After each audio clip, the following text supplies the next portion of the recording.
Hello and welcome to How to Deal with Grief and Trauma. My name is Nathalie Himmelrich.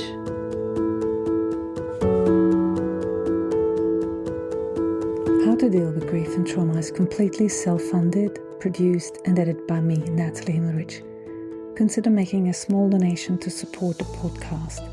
Go to bit.ly/support, capital G, capital T, and podcast. I repeat, bit.ly/supportgt podcast. Thank you so much. And for more information, please visit Nathalie's website, join the podcast Instagram page, and subscribe to the newsletter to receive updates on future episodes. Welcome to today's episode. My name is Nathalie Himmelrich, and I'm your host. As we are slowly moving into June, I wanted to take some time to celebrate. On the 21st of June, 2022, I started this podcast. So it is going to be 4 years that I have been podcasting, and as part of that, I have prepared a mini-series. I think I love mini-series because it gives me sort of a topic, a span to think about it. So I want to welcome you to this very special mini-series. So as the podcast is turning 4 years old, I have been sitting with that number, letting it sink in, because when I launched this show in June 2022, I had no idea where it would take me or how many of you it would reach, how many of you would listen and continue to listen. And also, given the research that most podcasts stop after 3 to 5 episodes, I was just discovering how intense this really was and whether I could sustain it.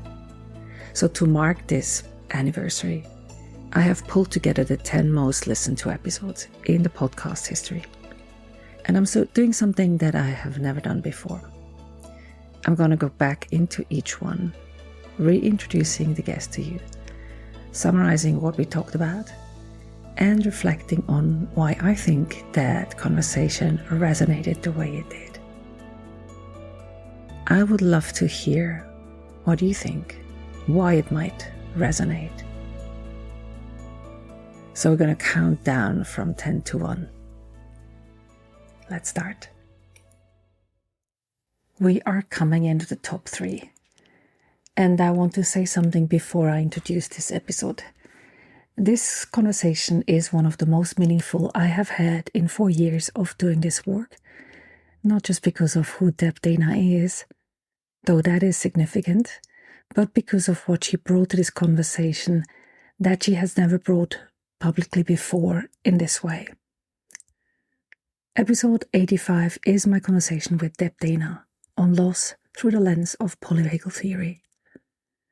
Deb Dana, LCSW, is a clinician, consultant, author, and speaker.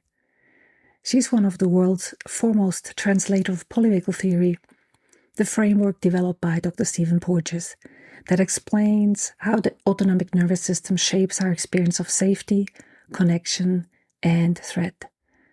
Deb is best known for making this theory genuinely accessible, moving it out of the academic literature and into practical application for therapists and increasingly for the general public. She is the pioneer of the rhythm of regulation methodology and the author of multiple books, including Anchored, How to Befriend Your Nervous System Using Polyvagal Theory. I first encountered Deb through her publications and her online workshops. And then I had the privilege of meeting her in person at the Polyvagal conference in Berlin, an experience that had profound impact on me both personally and professionally. Her work had already shaped my practice. Meeting her confirmed what her writing had suggested, that she is a person of exceptional depth, warmth, and precision. When I invited her onto the podcast, I did not know she would bring something deeply personal to the conversation.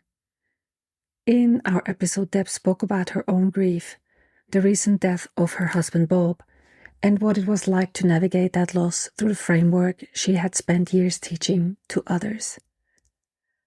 The central thread of this conversation is the question of what polyvagal theory actually tells us about grief and how understanding the nervous system can change the way we move through loss.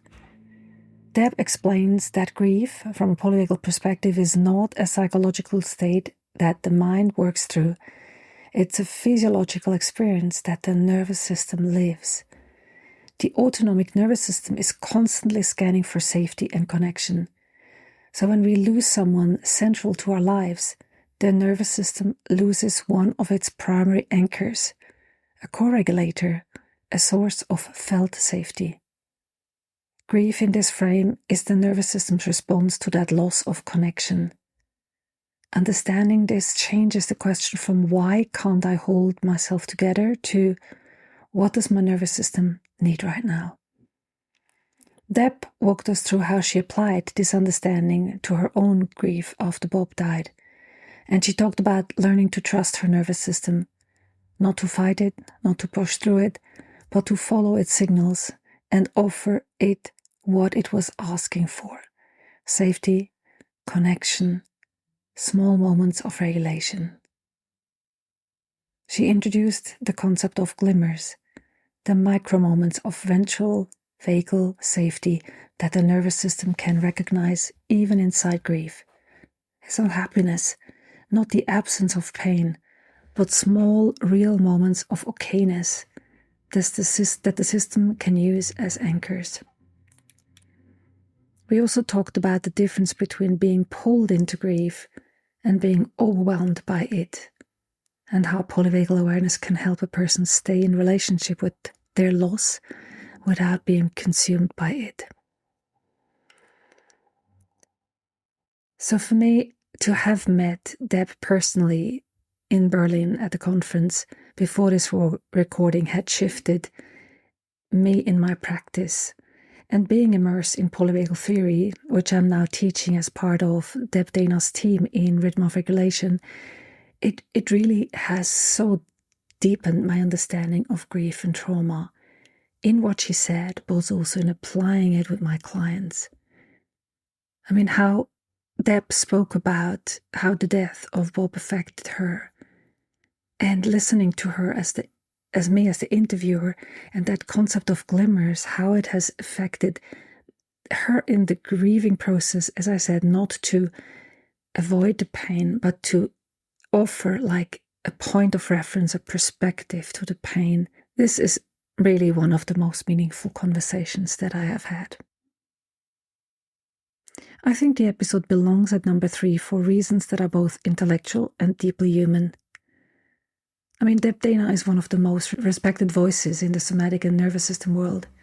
So when she speaks about polyvagal theory, people listen, because she has translated a genuinely complex scientific framework into something that people can feel and use in their own lives. She makes it practical.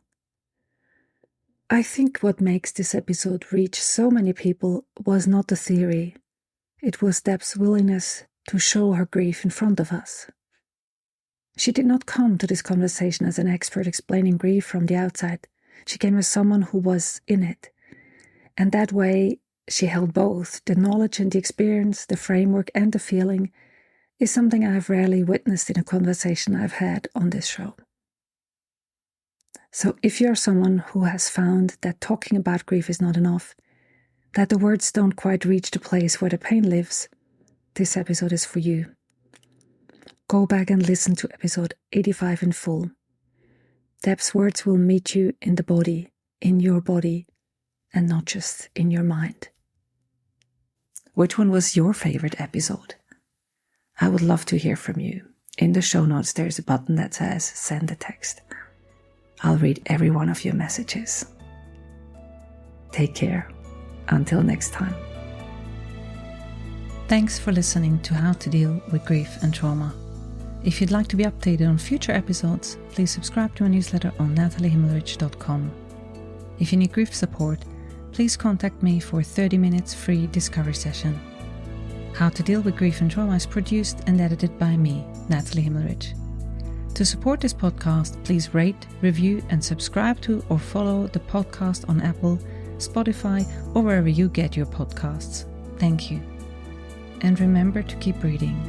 I promise it will get easier.